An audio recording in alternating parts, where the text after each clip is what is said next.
كده فرق بعيد.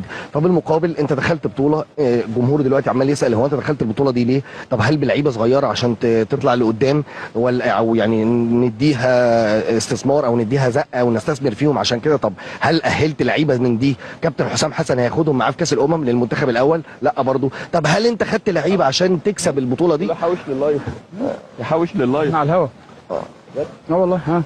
فانت هل انت خدت اللعيبه دي عشان تاخد بيهم البطوله العربيه؟ لا. فما لا قدمت واحد ولا قدمت اثنين ولا قدمت ثلاثه. بمنتهى البساطه يعني عدم تخطيط، الفهلوه، العشم في الصدفه يوديك للنتيجه اللي انت شايفها دي. واعيد لك الاسئله تاني اذا كنت انت متخيل ان احنا ما كناش على الهوا، بس انا بحسب ما كناش على الهوا والله. اعيد لك الاسئله تاني. ماشي. اتكلم بحماس يعني وكده ولا حماس؟ ولا اتكلم زي ما انت كنت بتتكلم. هو يعني قول لي ايه رايك؟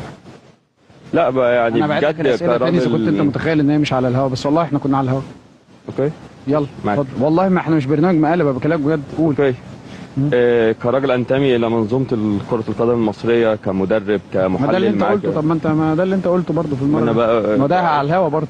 اللي انت قلته على الهوا ده على الهوا. لا بس والله العظيم. اوكي. الراجل تنتمي لكره القدم المصريه، بتعتذر حاجه تزعل طبعا.